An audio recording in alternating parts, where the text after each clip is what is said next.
نہیں ہے جسے میرے مولا سے الفت نہیں ہے، تو محشر میں اس کی شفاعت نہیں ہے، سوائے در اہل بیت نبی کے، سوائے در اہل بیت نبی کے، مجھے سر جھکانے کی عادت نہیں ہے، جسے میرے مولا سے الفت نہیں ہے، تو محشر میں اس کی شفاعت نہیں ہے۔ میں ہوں جس کا مولا علی اس کا مولا، میں ہوں جس کا مولا علی اس کا مولا، حدیث نبی ہے کہاوت نہیں ہے، حدیث نبی ہے کہاوت نہیں ہے، نہ آئے گا گھر میں اجل کا فرشتہ، نہ آئے گا گھر میں اجل کا فرشتہ، اگر سیدہ کی اجازت نہیں ہے، جسے میرے مولا سے الفت نہیں ہے، تو محشر میں اس کی شفاعت نہیں ہے۔ بہت اختصار کے ساتھ میں 2-3 شعر نہ ہوئے کہ بس، بہت اختصار کے ساتھ میں ایک نعرہ صلوات۔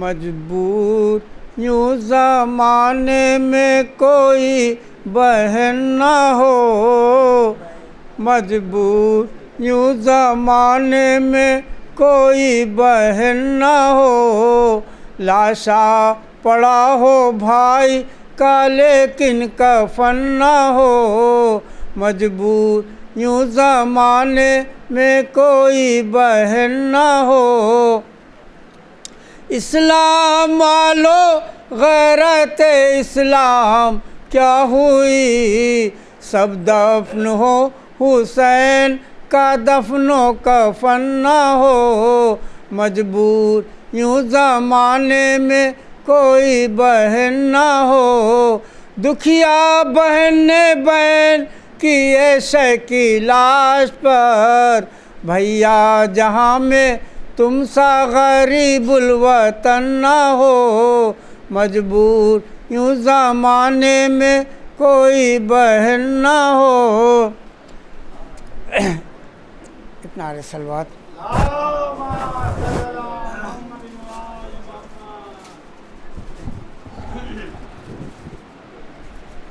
مظہر خوشنودی داور علم عباس کا، مظہر خوشنودی داور علم عباس کا، ایک دن لہرائے گا گھر گھر علم عباس کا، ایک دن لہرائے گا گھر گھر علم عباس کا، کہ ہم غلامان در مشکل کشا مشکل کے وقت، ہم غلامان در مشکل کشا مشکل کے وقت، ارے چومتے ہیں یا علی کہہ کر علم عباس کا، چومتے ہیں یا علی کہہ کر علم عباس کا۔ میں گزار ہوں جناب نصیب حسین صاحب سے کہ آئیں اور نذران عقیدت پیش کریں بآواز بلند نعرہ صلوات۔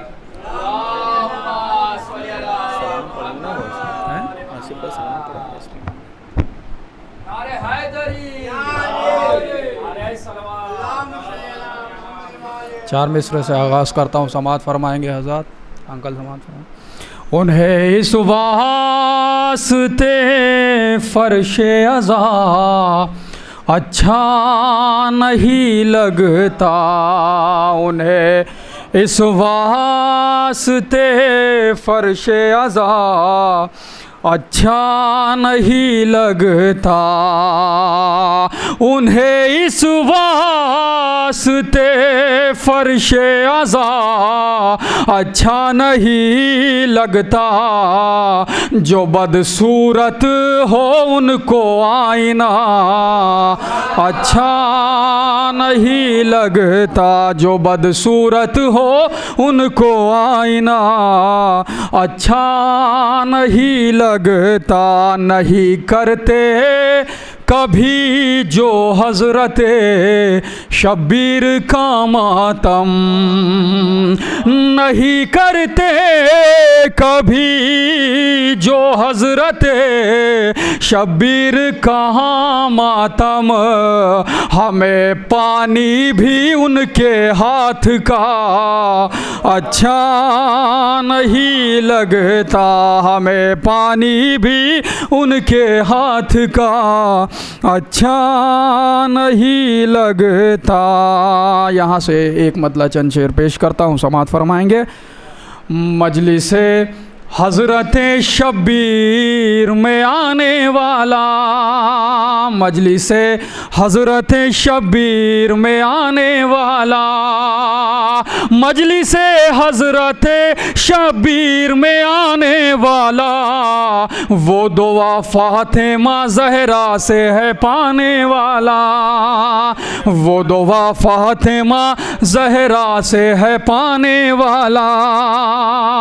اور دیکھ کر حضرت عباس کو کہتے تھے ادو دیکھ کر حضرت عباس کو کہتے تھے ادو آ گیا نظروں سے تلوار چلانے والا آ گیا نظروں سے تلوار چلانے والا. اور خود کو وہ حضرت عباس کا عاشق نہ کہے خود کو وہ حضرت عباس کا عاشق نہ کہے بھائی کو دوسرے بھائی سے لڑانے والا بھائی کو دوسرے بھائی سے لڑانے والا. ہر طرف حافظ قرآن ملے دنیا میں ہر طرف حافظ قرآن ملے دنیا میں نہ ملا نہضے پہ قرآن سنانے والا نہ ملا نہضے پہ قرآن سنانے والا. آج بھی نعرے جہنم میں جھلستا ہوگا آج بھی نعرے جہنم میں جھلستا ہوگا فاطمہ زہرا تیرے در کو جلانے والا فاطمہ زہرا تیرے در کو جلانے والا. صرف مختار ملا بادشاہ کرب و بلا صرف مختار ملا بادشاہ کرب و بلا مسکراہٹ لبے سجاد پہ لانے والا مسکراہٹ لبے سجاد پہ لانے والا.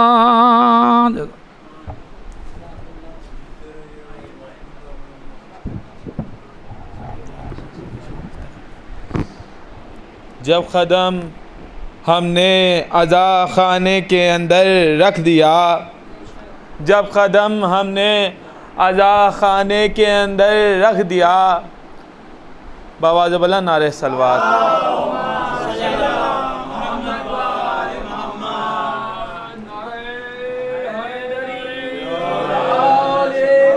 جو حضرات بہا تشریف فرمائے ان سے میری دست و بسا اوزائی شیخ شہزادہ پر تشریف لے ہیں.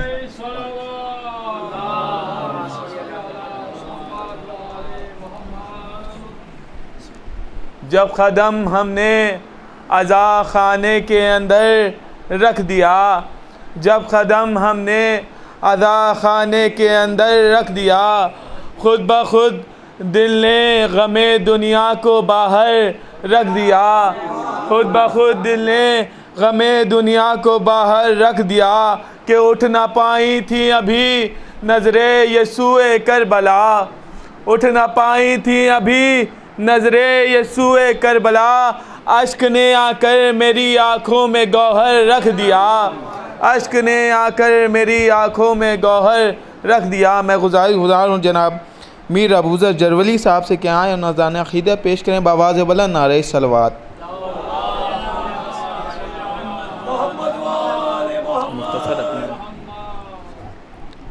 اس سے بہتر صلوات پڑھ دے بر محمد و آل محمد۔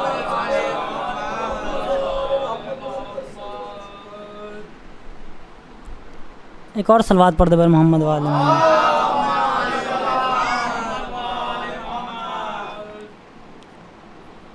غریب زہرا کی غربا سنو، اہل عزا، اکیلا رہ گیا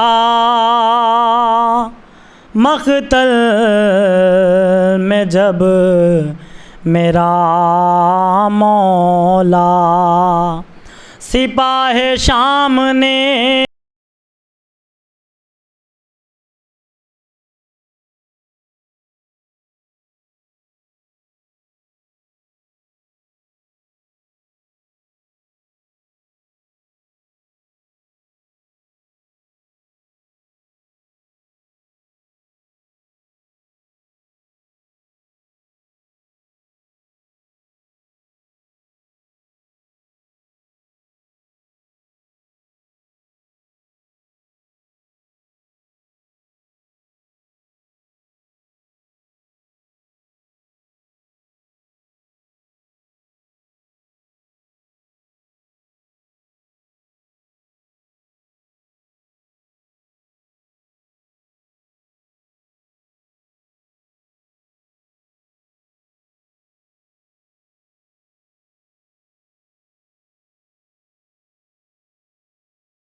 علی کی چھوٹ گئی، ارے رکابے پیروں سے ابن علی کی چھوٹ گئی، ارے تمام پسلیاں سبتے نبی کی ٹوٹ گئی، ہائے حسین۔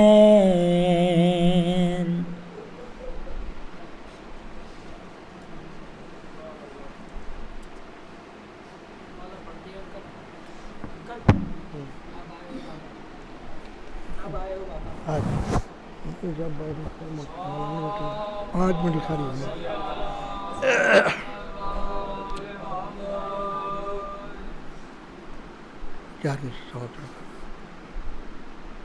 بزم سدرا کو سجا لوں تو کوئی تو تیرا ذکر کروں، بزم سدرا کو سجا لوں تو تیرا ذکر کروں، آب کوثر سے نہا لوں تو تیرا ذکر کروں، سر پہ قرآن اٹھا لوں تو تیرا ذکر کروں، حد فردوس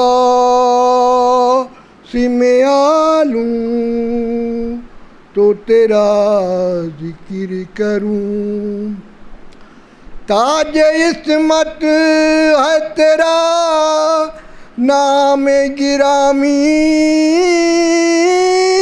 زینب روح مریم تجھے دیتی ہے سلامی، زینب بزم سدرا۔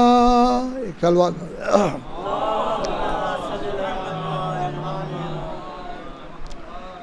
وہ کربلا وہ شام غریباں کی تیرگی، وہ زینب حزین وہ حفاظت خیام کی، آیا وہ ایک سوار قریب خیام شاہ، بیٹی علی کی غیظ میں سوئے فرض بڑھی، الٹی نقاب چہرے سے اپنے سوار نے، پیش نگاہ زینب مظلوم تھے علی، ہر چند آسرا ہر چند صابرا تھی بہت بنت فاطمہ، بے ساختہ زباں پہ یہ فریاد آ گئی، زینب نے کہا باپ کے قدموں سے لپٹ کر، اب آئے ہو بابا، جب لٹ گیا پردیس میں اماں کا بھرا گھر، ہائے جب لٹ گیا پردیس میں اماں کا بھرا گھر، اب آئے ہو بابا، بابا اگر آنا ہی تھا خالق کی رضا سے، اس وقت نہ آئے جب خاک پہ دم توڑ رہا تھا میرا اکبر آئے جب خاک پہ دم توڑ رہا تھا میرا اکبر اب آئے ہو بابا کٹ کٹ کے گرا نہر پہ جب بازوئے ابا کوئی نہیں تھا پا دریا سے صدا دیتا تھا ابا سے دلاور آئے دریا سے صدا دیتا تھا ابا سے دلاور اب آئے ہو بابا جب شام کے قصاب ہمیں لوٹ رہے تھے خیموں کو جلا کے آپ آ گئے ہوتے تو نہ چھنی تھی میری چادر ہائے اب آپ آ گئے ہوتے تو نہ چھنی تھی میری چادر اب آئے ہو بابا جب بھائی کا سر کٹتا تھا میں دیکھ رہی تھی حضرت کو صدا دی میں سر کھولے خیمے پہ در پر کھڑی تھی اب آئے ہو بابا زینب نے کہا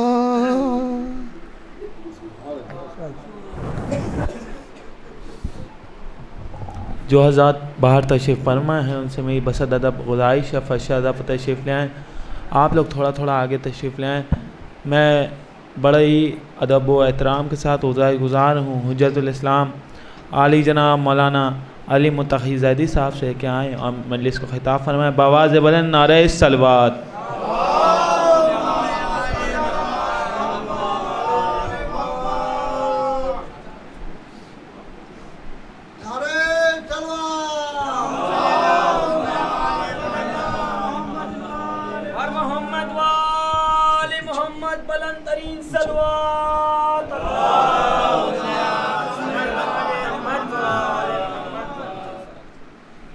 آپ اسد اندر آ جائیں میرا خاص آئیے آئیے آئیے ادھر ادھر سامنے جگہ ہے آئیے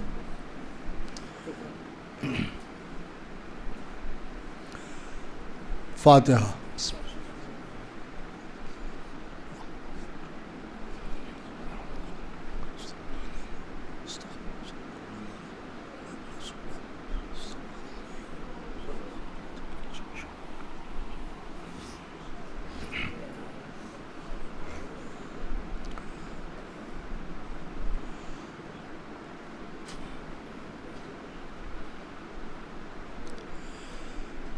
اعوذ باللہ من الشیطان اللعین الرجیم بسم اللہ الرحمن الرحیم والحمد للہ رب العالمین والصلاة والسلام علی اشرف الانبیاء والمرسلین خاتم النبیین سید الوصیین محب القرباء والفقراء والمساکین رحمت للعالمین رسول الثقلین امام الحرمین صاحب قاب قوسین محبوب رب المشرقین والمغربین جد الحسن والحسین مولانا و مولا الثقلین ابی القاسم محمد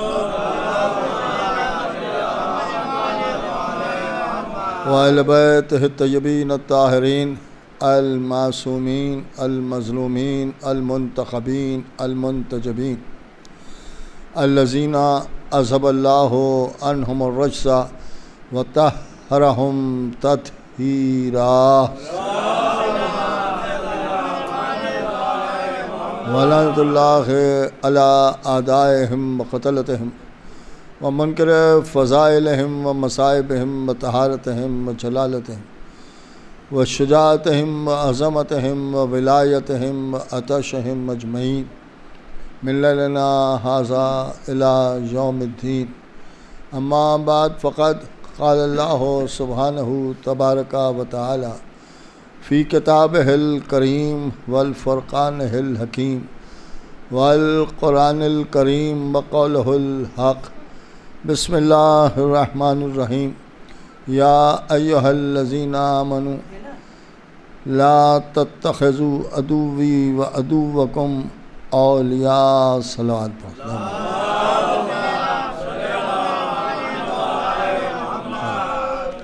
اب میرے خیال سے آپ حضرات تھوڑا اور قریب آ جائیں تو بعد میں آنے والوں کو زحمت نہ ہو۔ اندر آ جائیے، اندر جگہ بھی ہے۔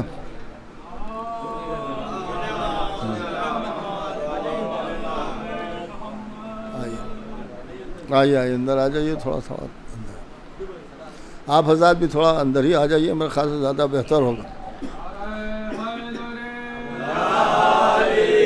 آئیے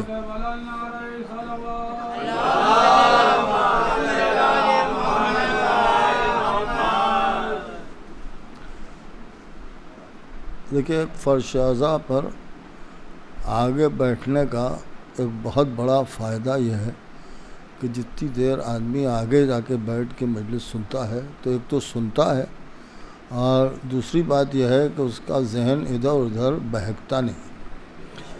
اور میں سمجھتا ہوں کہ دنیا سے دور ہو کے صرف خلوص سے دل سے عبادت الہی کرنے کا بہترین ذریعہ مجلس امام حسین ہے۔ ایک صلوات پڑھیں محمد والے۔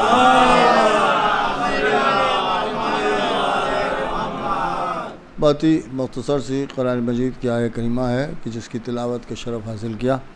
ان لفظوں میں خالق کون و مکان اور مالک ارض و سما ارشاد فرما رہا ہے کہ وہ لوگوں کہ جو ایمان لائے ہو، ہرگز دوستی نہ کرو اپنے دشمنوں سے اور میرے دشمنوں سے، اس لیے کہ یہ حق کا انکار کرنے والے ہیں۔ قرآن مجید کی عجیب و غریب آیت ہے جہاں اسلام ہر ایک سے میل جول سکھا رہا ہے، محبت سکھا رہا ہے، وہیں ساتھ ساتھ یہ بھی حکم دے رہا ہے کہ تم دوستی نہ کرو۔ دیکھیے، غور طلب بات یہ ہے کہ جب اللہ دوستی کو پسند نہیں کر رہا ہے تو رشتہ داری کو کیا پسند کرے گا؟ اس سے ایک بات ثابت ہوتی ہے کہ اللہ یہ چاہتا ہے کہ تم دوستی کرو مگر ہر ایک سے دوستی نہ کرو۔ اب یہاں کے اوپر اگر لوگ یہ کہیں کہ صاحب اسلام کے قرآن کی اس آیت سے ہمیں دشمنی کا درس مل رہا ہے، یا کوئی صاحب یہ کہیں کہ انسانیت سے ہٹایا جا رہا ہے، تو ایک بات میں آپ کے سامنے عرض کروں کہ اگر آپ فطری طور پر دنیاوی اعتبار سے بھی دیکھیں تو دنیا میں بھی اگر انسان غور کرتا ہے تو ہر ایک سے دوستی انسان پسند نہیں کرتا ہے۔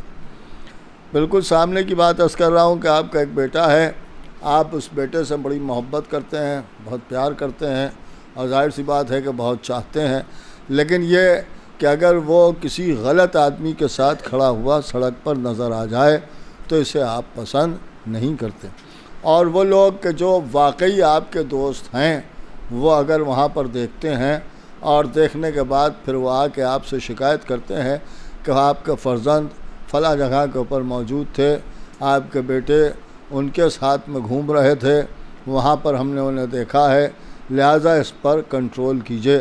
اب کوئی باپ یہ سب سن کے اگر یہ کہنے لگے کہ صاحب آپ کیسی بات کر رہے ہیں، وہ تو محبت کا اظہار کر رہا ہے، آپ کیا چاہتے ہیں کہ سب سے ملنا جلنا چھوڑ دے؟ آپ کیا چاہتے ہیں کہ وہ کسی سے دوستی نہ کرے؟ بھئی یہ تو انسانیت کی بات ہے، جب انسانیت کی بات ہے تو بات ہی ختم ہو گئی۔ وہ وہاں کے اوپر مل رہا ہے تو کیا ان کا صاحب آپ سمجھے نہیں، جن لوگوں کے ساتھ تھا وہ بہت غلط لوگ تھے، اور ان کا صاحب ان کے اعمال ان کے ساتھ ہیں، ہمارے اعمال ہمارے ساتھ ہیں۔ آپ غور کر رہے ہیں؟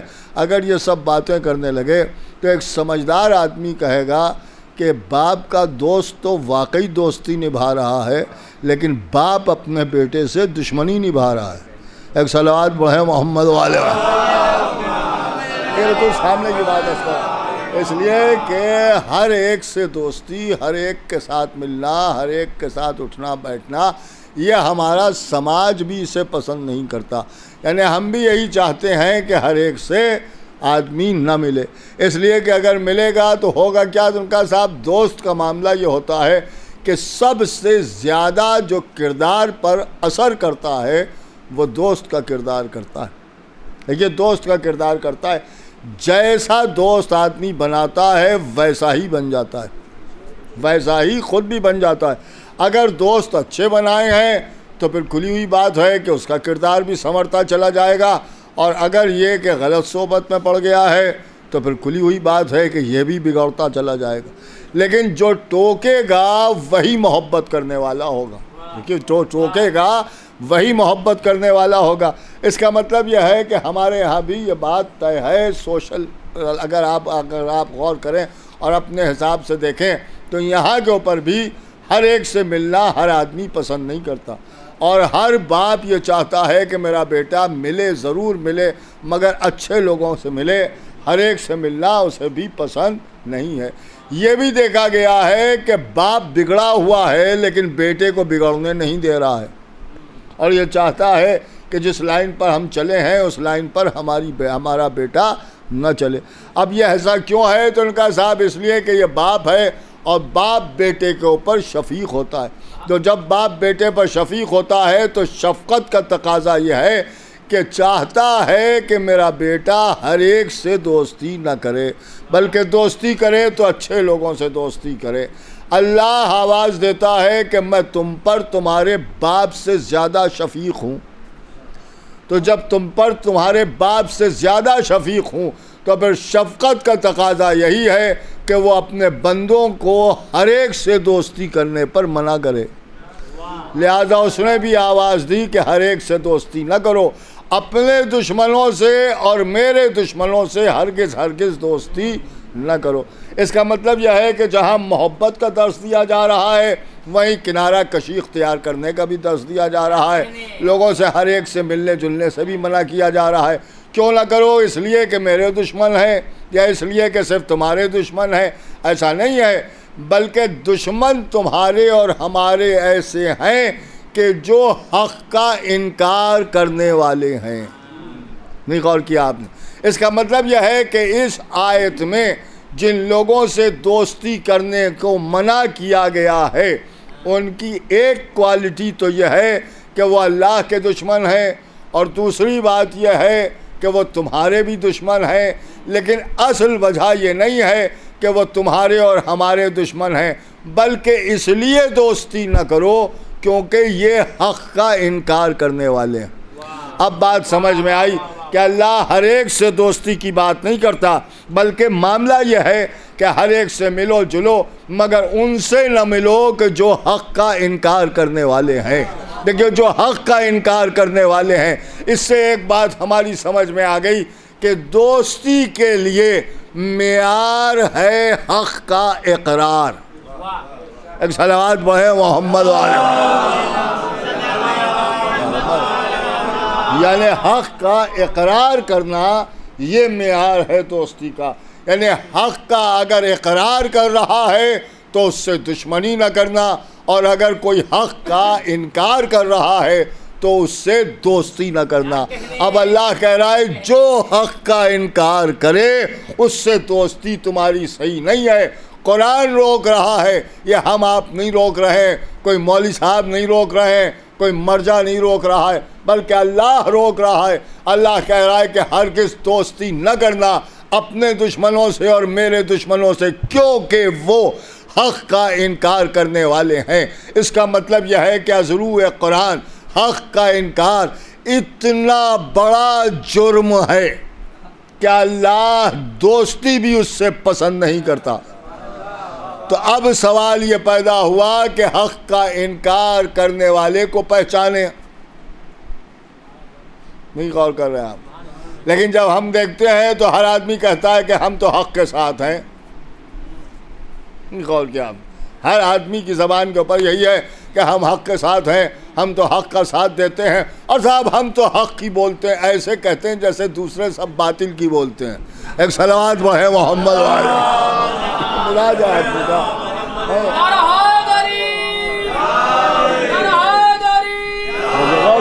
محمد والے محمد صلوات۔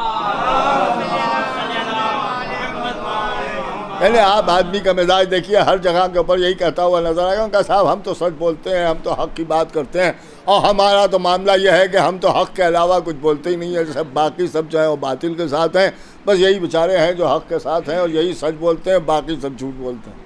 آپ غور فرما رہے ہیں؟ لیکن اس سے بھی ایک بات سمجھ میں آتی ہے کہ ہر آدمی حق کے ساتھ رہنا پسند کرتا ہے۔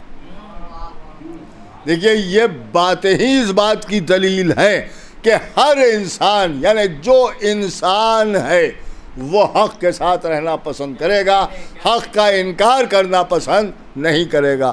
تو اب سوال یہ پیدا ہوا کہ اگر نہیں سمجھ میں آ رہا ہے کہ کون حق کے ساتھ ہے یا کون حق کا دشمن ہے، تو ان کو چھوڑیے، آپ حق کو پہچانیے کہ حق کیا ہے۔ اگر حق سمجھ میں آ جائے تو اسی کے انکار کرنے والے سے اللہ نے دوستی کرنے کو بھی منع کیا ہے۔ تو اب یہ تلاش کیجئے کہ حق کیا ہے۔ دیکھیے حق کیا ہے، اب جب پوچھا حق کیا ہے تو لوگ ایک ایک طرح سے بتاتے رہے، ان کا صاحب یہ بھی حق ہے، وہ بھی حق ہے، وہ بھی حق ہے، ہر چیز کو آپ حق کہتے رہیں، یہ ایک الگ مسئلہ ہے۔ لیکن رسول اللہ نے حق کسے بتایا؟ دیکھیے مسجد سجی ہوئی ہے، اصحاب بیٹھے ہوئے ہیں، ایک گروہ آیا، ابن شہر عاشوب نے لکھا ہے، ایک گروہ آیا اور اس نے آ کے رسول اللہ سے کہا کہ یا رسول اللہ ہم حق کو دیکھنا چاہتے ہیں۔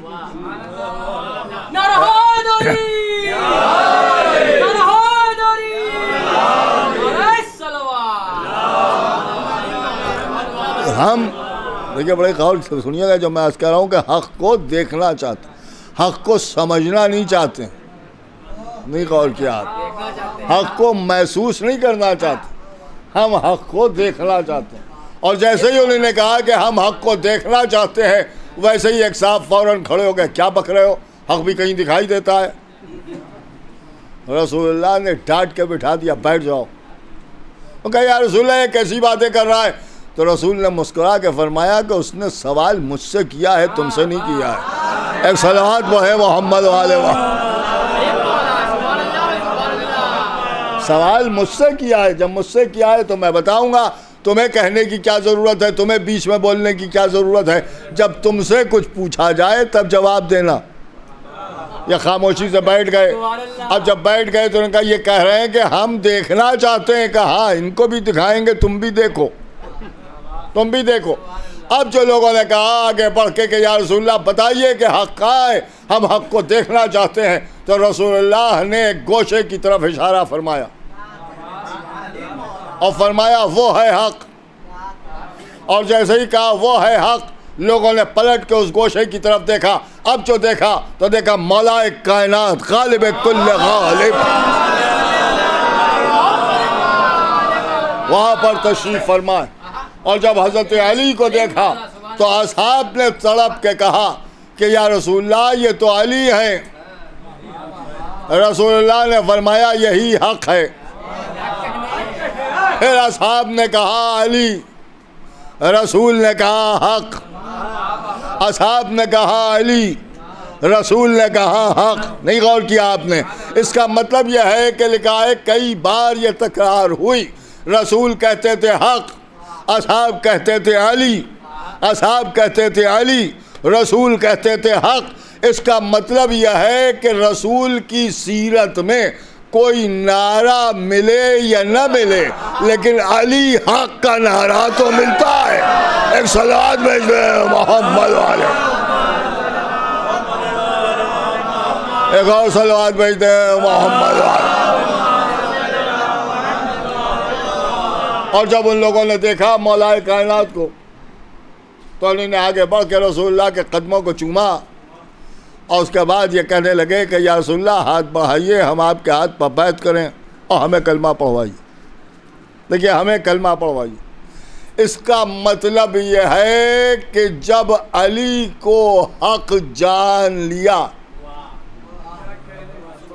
تب کلمہ پڑھا. نہیں غور کیا آپ نے جو میں عرض کر رہا ہوں. اس سے ایک بات ثابت ہوتی ہے کہ رسول کی حیات میں لوگوں نے کلمہ پڑھا تو پہلے علی کو حق جانا, اور جب علی کو حق جان لیا تب کلمہ پڑھا. اور نبی نے بھی بعد میں کلمہ پڑھا کے یہ بتا دیا کہ جب تک علی حق سمجھ میں نہ آئے کسی کو کلمہ پڑھنے کا اختیار نہیں. ایک صلوات بھیج دے محمد والے.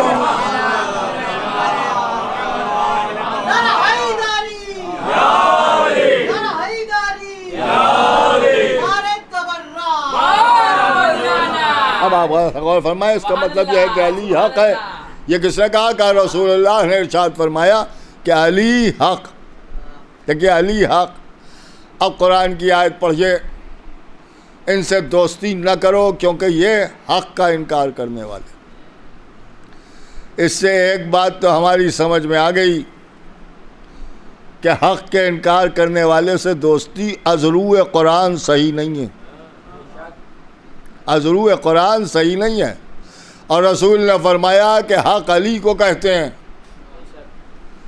تو یہ بات بھی بالکل واضح ہو گئی کہ ہر ایک کے دشمن سے دوستی ہو سکتی ہے مگر علی کے دشمن سے دوستی ممکن نہیں ہے. ایک صلوات بھائی محمد علیہ.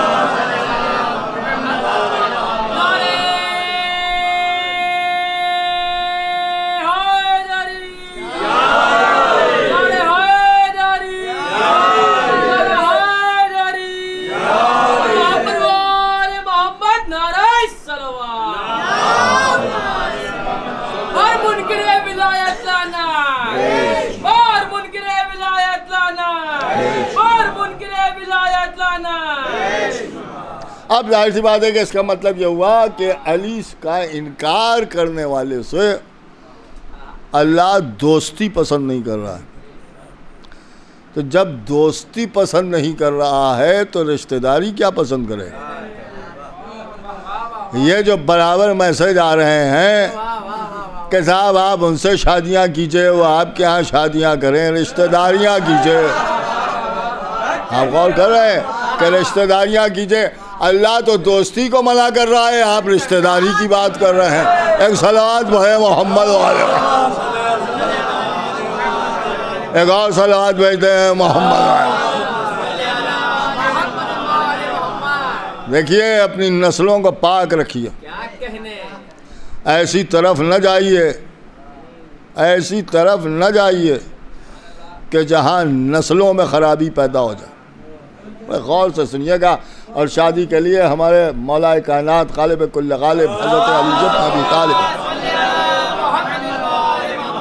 جب امام سے دریافت کیا گیا کہ کیسی شادی ہو اور کس طرح کی لڑکی کو تلاش کیا جائے, تو امام نے فرمایا کہ اپنی بیوی تلاش کرنے سے بہتر یہ ہے کہ اپنی اولاد کے لیے ایک اچھی ماں تلاش کرے. ایک صلوات بھائی محمد والے. اس لیے کہ اولاد کے لیے پہلا مدرسہ, پہلا ماں کی آغوش. اور یہ بھی سمجھ لیں کہ ماں کی آغوش میں جو کچھ سیکھتا ہے وہی قبر کی آغوش میں پوچھا جاتا ہے. ایک صلوات بھائی محمد والے. ایک اور صلوات بھیجتے ہیں محمد والے. ایک چھوٹی چھوٹی باتیں ہیں. اب اس میں انسان بحث کرنے لگے, ان کا صاحب یہ کیا ہو, یہ کیا ہو, یہ کیا.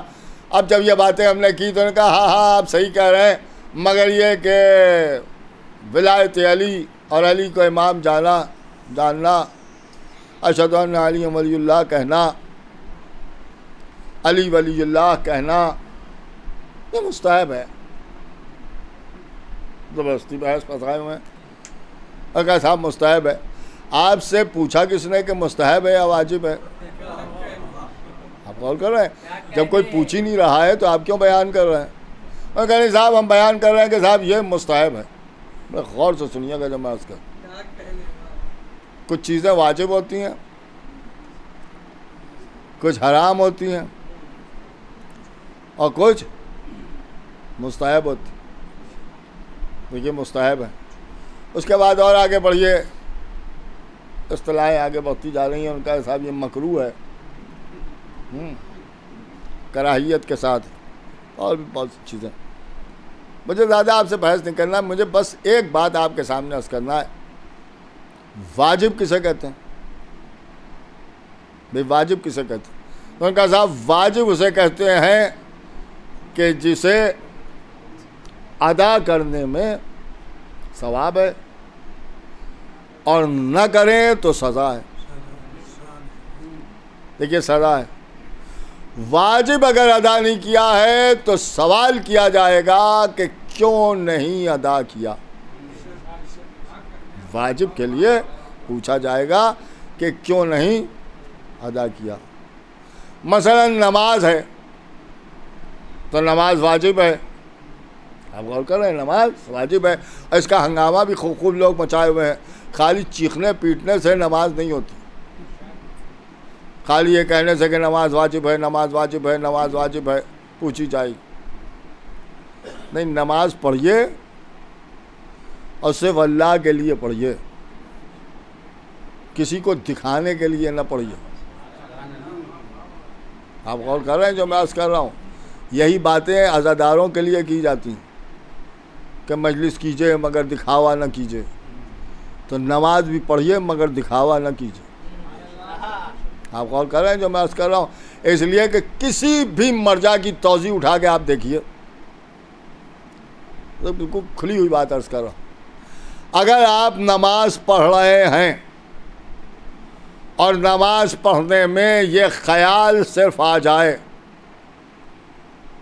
کہ علی متقی بیٹھے ہیں اور یہ دیکھ رہے ہیں کہ ہم نماز پڑھ رہے ہیں، جا کے دیکھیے گا اپنے مرجع کی، جس کی بھی آپ تقلید کرتے ہو اس کی توضیح میں دیکھیے گا نماز باطل. کیوں؟ کہ اس لیے کہ نماز میں ہم شریک ہو گئے. اللہ کے ساتھ ساتھ آپ نے ہماری بھی خوشنودی کو شریک کر لیا. اس کا مطلب یہ ہے کہ اگر صرف خیال بھی آ جائے کہ یہ دیکھ رہے ہیں تو نماز گئی.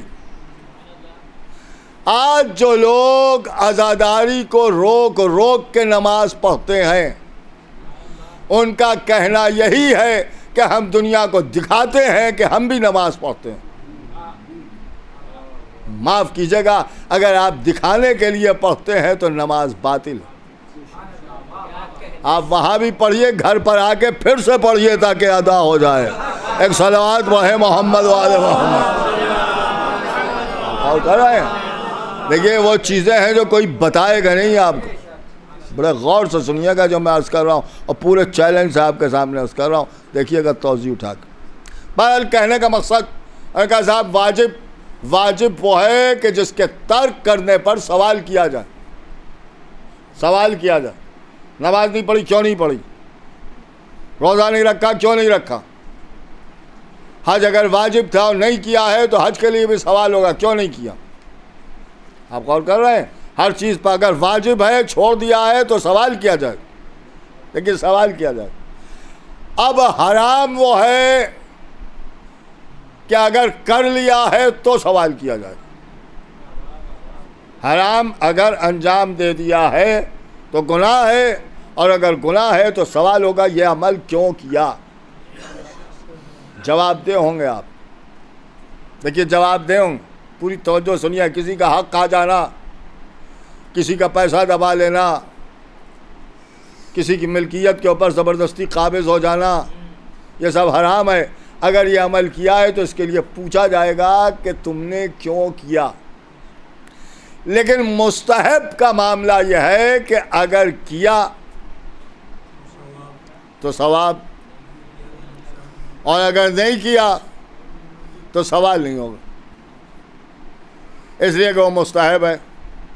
مثال کے طور پر 2 رکعت نماز زیارت کی آپ نے پڑھی. میں دوسری طرف جا ہی نہیں رہا ہوں, میں تو صرف آل محمد ہی والے معاملات بیان کر رہا ہوں, اس لیے کہ اس میں کسی کو کچھ کہنے کا حق بھی نہیں ہے. یہ تو ہمارا امام حسین کا معاملہ ہے, کسی سے کیا مطلب. 2 رکعت زیارت کی نماز مستحب ہے. اگر ہم نے پڑھی تو ہمیں ثواب,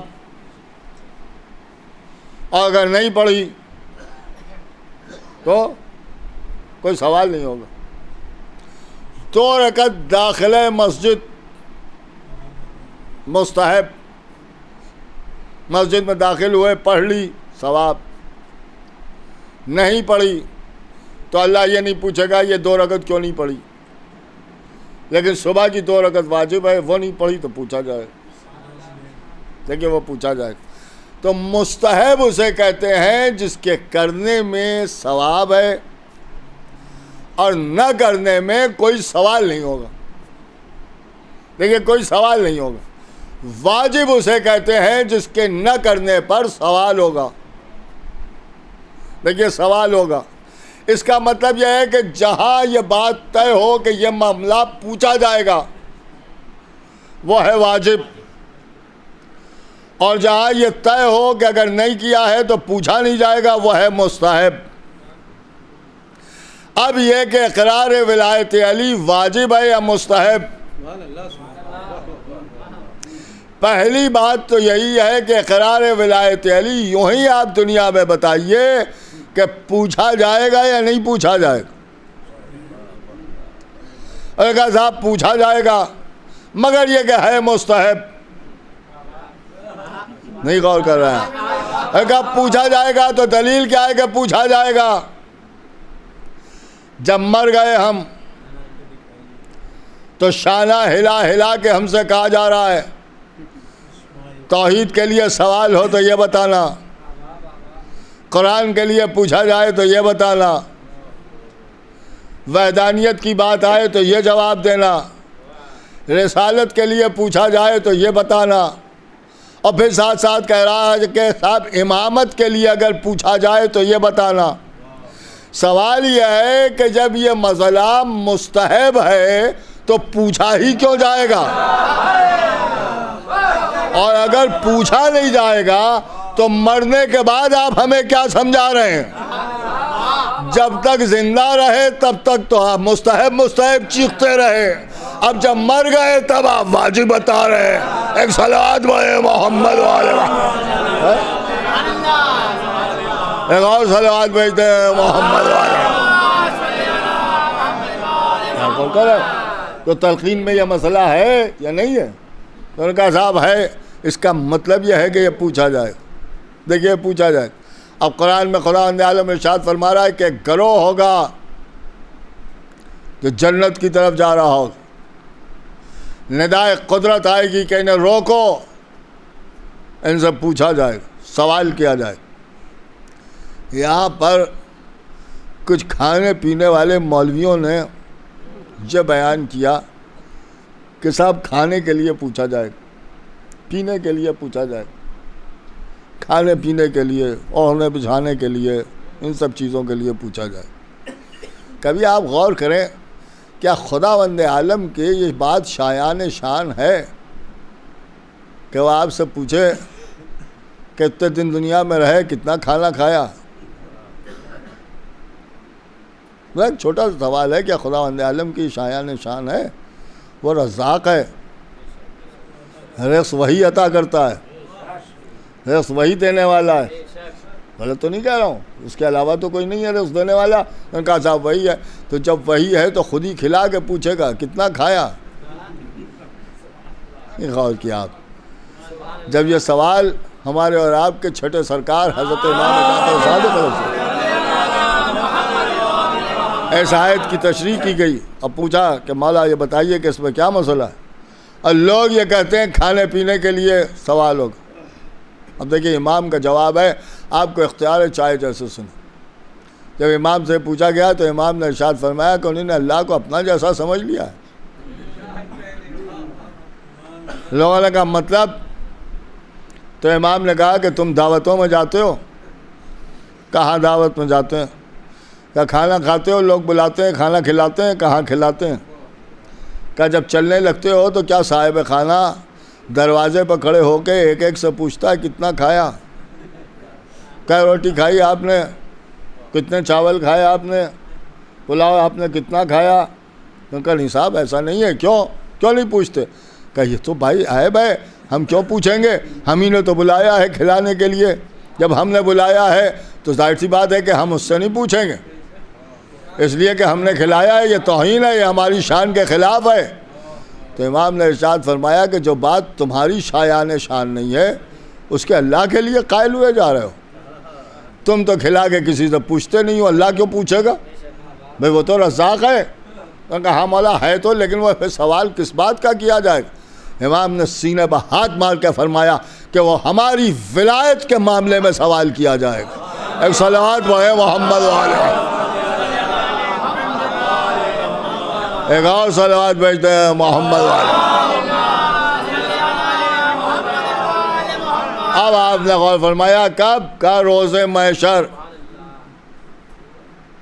ماشاءاللہ یہاں سب آل محمد کے چاہنے والے بیٹھے ہوئے ہیں، میں شاید اپنی بات آپ تک پہنچا نہیں پایا۔ روز محشر امام نے فرمایا سوال ہوگا ولایت کا، اور تلقین میں پڑھ کے آپ نے مردے کو یہ بھی بتا دیا کہ قبر میں بھی سوال ہوگا ولایت کا۔ نہیں غور کیا آپ نے؟ اس کا مطلب یہ ہے کہ ولایت تو ایسی واجب ہے کہ قبر میں بھی پوچھا جائے گا، محشر میں بھی پوچھا جائے گا۔ ایک صلوات پڑھتے ہیں محمد والے، ایک اور صلوات بھیجتے ہیں محمد والے۔ یہ ظاہر سی بات ہے کہ یہ ولایت امیر المومنین ہے، اور جب ہم یہ باتیں بیان کرتے ہیں لوگوں کے سامنے اس کا تذکرہ کرتے ہیں تو لوگ بگڑ کے ہم سے کہتے ہیں کہ صاحب آپ تو علی کے معاملے میں غلو کر دیتے ہیں، آپ بتاتے ہیں کہ وہ بہت بڑے ہیں، وہ بہت بڑے ہیں۔ جی ہم کیا بتاتے ہیں؟ علی کے معنی ہی ہیں بلند، علی کے معنی ہی ہیں بلند۔ اب ایک جملہ میں آپ کے سامنے اور عرض کر دوں کہ ہم اور آپ اگر کسی کو بلند کہیں تو وہ کتنا بلند ہو سکتا ہے؟ آپ غور کر رہے ہیں؟ بھئی ہم اور آپ کسی کو کہیں بلند ہے تو ہم اور آپ اگر بلند کہیں گے وہ کتنا بلند ہو؟ بھئی ہم ظاہر سی بات ہے کہ جب کسی کو بلند کہیں گے تو ہم اپنے حساب سے کہیں گے، اپنے اسٹیٹس سے کہیں گے، جہاں تک ہماری نظر ہے بلند کی وہ وہیں تک کہیں گے کہ صاحب بلند ہے، بہت بلند۔ ایک صاحب کو کوئی عالم دین بلند کہیں، جب وہ کہیں گے تو اپنے اسٹیٹس کے اعتبار سے، اپنے معیار کے اعتبار سے۔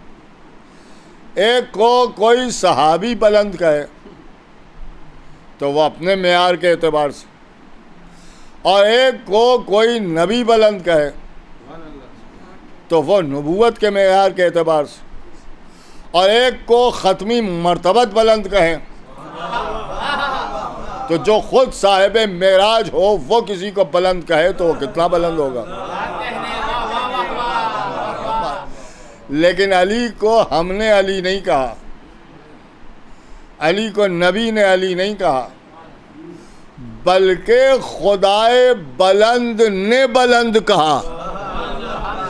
اب علی کی بلندی کا اندازہ یوں لگائیے کہ جو کائنات میں سب سے بلند ہے وہ انہیں بلند کہہ رہا ہے۔ ایک صلوات پڑھیں محمد والے۔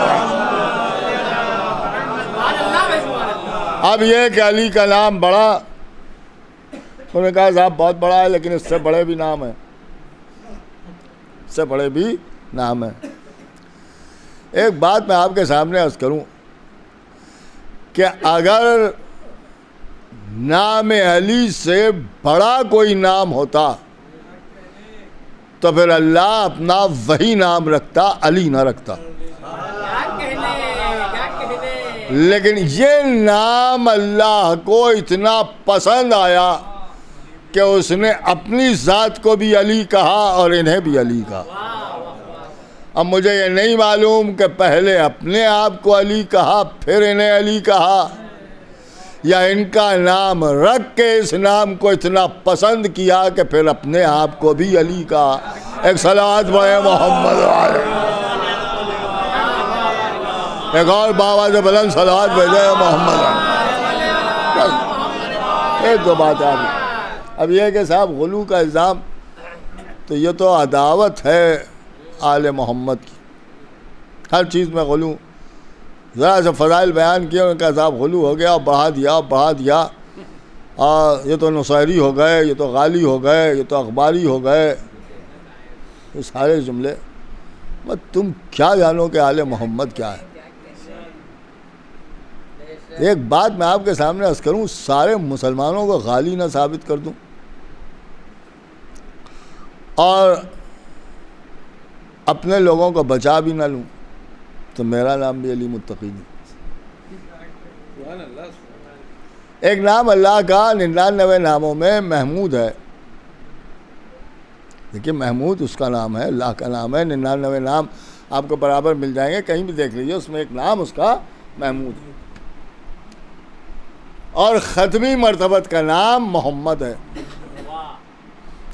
میں کہتا ہوں کہ رسول اللہ کو محمد کہنے سے غلو ہو جاتا ہے اللہ کی ذات پہ. لوگ کہیں کیسے؟ محمود کے معنی ہیں جس کی تعریف کی جائے. محمود کے معنی ہیں جس کی تعریف کی جائے. تو جس کی تعریف کی جائے وہ ہے محمود. اور محمد کے معنی ہیں جس کی بہت زیادہ تعریف کی جائے. تو جس کی بہت زیادہ تعریف کی جائے اسے محمد کہتے ہیں، اور جس کی صرف تعریف کی جائے اسے محمود کہتے ہیں. اب بتائیے یہ نام لینے سے غلو ہوا یا نہیں؟ آپ نے تو رسول اللہ کو اللہ سے بڑھا دیا محمد کہہ کے. ہو کسی میں ہمت نام لینا چھوڑ دے. آپ غور کر رہے ہیں جو میں عرض کر رہا ہوں؟ اگر مانوں پر آپ جائیں تو خالی آپ نے محمد کہا اور آپ غالی ہو گئے، اس لیے کہ وہ صرف محمود ہے اور یہ محمد ہے. اس اعتبار سے اسے محمد ہونا چاہیے تھا، انہیں محمود ہونا چاہیے تھا. لیکن یہ محمد ہے، وہ محمود ہے. اس سوال کا جواب مسلمانوں کے 73 فرقوں میں 72 فرقوں کے پاس نہیں. جواب اگر دیا ہے تو صرف ہمارے ہاں. جواب یہ ہے کہ وہ بالکل محمود ہے اور یہ محمد ہے. وہ ہے کہ جس کی تعریف کی جائے، اور یہ وہ ہے کہ جن کی بہت زیادہ تعریف کی جائے. اور کہا ساری کائنات تعریف کرتی ہے اللہ کی، لہذا اللہ کو محمود کہا گیا. اور اللہ تعریف کرتا ہے ان کی، لہذا انہیں محمد کہا گیا. اس کا مطلب یہ ہے کہ ساری کائنات جس کی تعریف کرے اسے محمود کہتے ہیں، اور خود محمود جس کی تعریف کرے اسے محمد کہتے ہیں. اور اسی سلسلے کو اگر اور آگے بڑھا دیں تو پھر یہ بھی ماننا پڑے گا کہ ساری کائنات جس کی تعریف کرے اسے محمود کہتے ہیں، اور جس کی محمود تعریف کرے اسے محمد کہتے ہیں، اور جس کی محمد تعریف کرے اسے علی کہتے ہیں. ایک صلوات بھیجتے ہیں محمد والے. ایک بابا سے بلند صلوات بھیجتے ہیں.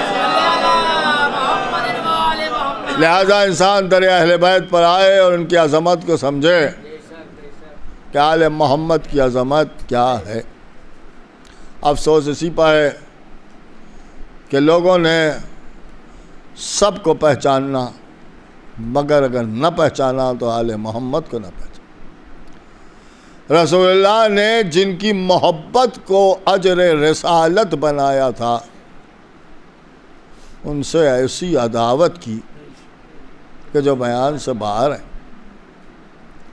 آپ ذرا غور کریں کہ ایک دوپہر میں بھرا گھر لوٹ لیا. امام حسین کربلا کی سرزمین کے اوپر لاشوں پر لاشیں اٹھا رہے، جنازوں پر جنازے اٹھا رہے. اور پھر وہ وقت بھی آیا کہ آقا حسین بھی کربلا میں شہید ہو گئے۔ ہاں عزیزوں، چہلم قریب ہے، برابر گھروں میں مجالس کا سلسلہ جاری ہے، شب بیداریاں بھی ہو رہی ہیں، تعزیے بھی اٹھ رہے ہیں۔ حسین اب دھیرے دھیرے ہمارے گھروں سے رخصت ہو رہے ہیں۔ دلوں پر کیا گزر رہی ہے یہ تو حسین کے چاہنے والے ہی جانتے ہیں، لیکن کبھی غور کیجئے کہ آج جب حسین جانے لگتے ہیں تو ہم پریشان ہوتے ہیں، لیکن یہ خیال رہتا ہے کہ آئندہ سال پھر آقا حسین ہمارے گھر میں آئیں گے۔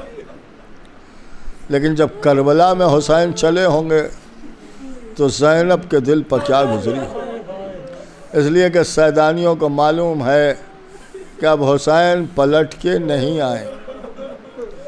زہرا کا لال کربلا میں رخصت ہو رہا ہے، ذوالجناح پر سوار ہوئے، خیموں پر ایک حسرت بھری نظر ڈالی، سیدانیاں در خیمہ پر تھیں۔ حسین نے آواز دی، زینب سب کے سب خیمے کے اندر چلی جائیں، میری زندگی میں کوئی بی بی خیمے کے باہر نہ آئے۔ بیویاں خیمے کے اندر داخل ہو گئیں۔ ادھر حسین نے چاروں طرف دیکھا اور اس کے بعد آہستہ سے راہوار کو آگے بڑھانے کی کوشش کی، لیکن راہوار نے آگے بڑھنے سے انکار کی۔ حسین نے پھر چاہا، لیکن پھر راہوار نے بڑھنے سے انکار کی۔ امام نے راہوار کے گردن پر ہاتھ پھیرا اور فرمایا کہ میں جانتا ہوں کہ میرے ساتھ تو بھی 3 دن کا بھوکا اور پیاسا ہے، لیکن یہ حسین کی آخری سواری ہے، حسین کو مقتل تک پہنچا دے۔ میں اتنا کہنا تھا کہ ذوالجناح نے اپنے سموں کی طرف اشارہ کیا۔ اب جو دیکھا ننھی سکینہ سموں سے لپٹی ہوئی، اے بابا کے گھوڑے میرے بابا کو میدان میں نہ لے جا۔ حسین گھوڑے سے اتر کے سکینہ کو اٹھایا، آواز دی، زینب۔ شہزادی نکل کے آئیں، سکینہ کو شہزادی زینب کے حوالے کیا۔ یہ سارا واقعہ آپ کا سنا ہوا ہے، لیکن کبھی آپ نے غور کیا ہے کہ امام حسین وہ حسین ہیں کہ جنہیں شہید مقتل سے آواز دیتے تھے اور حسین سن لیتے تھے۔ آن و محمد راہ کوفہ میں مارے گئے، لیکن وہاں سے حسین کو پکارا تو حسین مدد کے لیے پہنچ گئے۔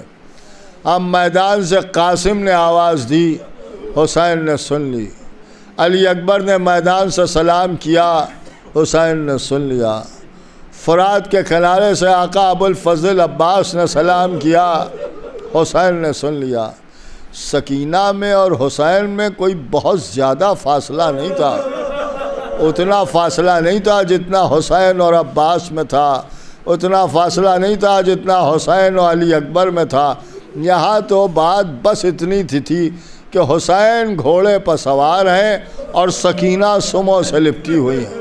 اتنے قریب ہو کے بھی گھوڑے کو اشارہ کرنا پڑا۔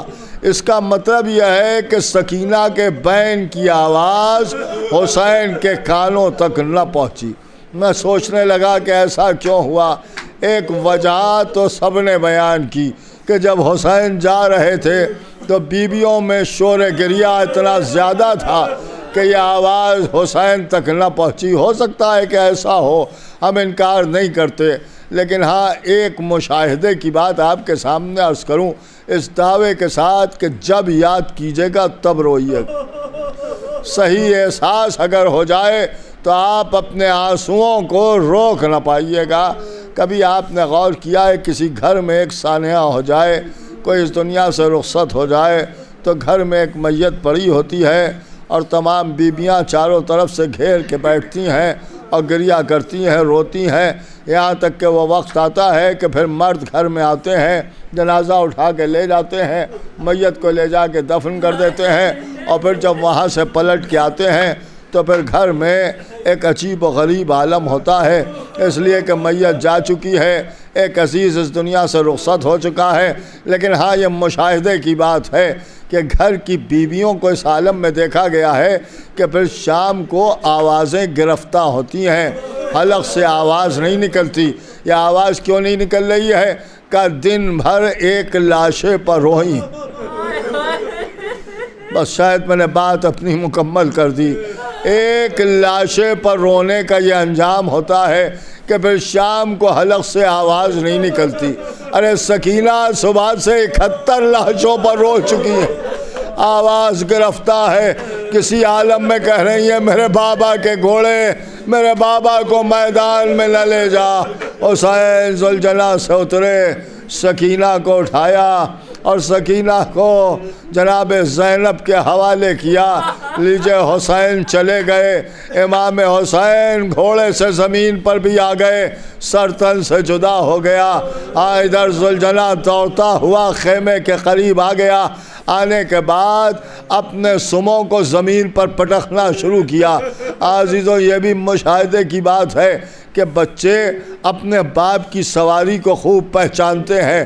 بس جیسے ہی ذوالجناح آیا ہے اور خیمے کے در پر آ کے رکا ہے، سکینہ یہ کہتی ہوئی دوڑی میرا بابا آ گیا، میرا بابا آ گیا۔ اب جو خیمے کا پردہ ہٹایا، دیکھا گھوڑا خالی ہے، باگیں کٹی ہوئی ہیں، تیر لگے ہوئے ہیں۔ آگے بڑھی، آگے بڑھ کے سموں سے لپٹ گئی۔ اے ذوالجلال میں جانتی ہوں تو میری یتیمی کی خبر لایا ہے، ارے میرا بابا پیاسا مارا گیا۔ واہ حسین والیا عالم الذی علم قام ينقلب ابن اللہ وإنا الیہ راجعون۔ حضرت ایک سورہ فاتحہ پڑھ کے سید حسنین زیدی ابن سید صغیر حسین زیدی کے نام ایصال ثواب۔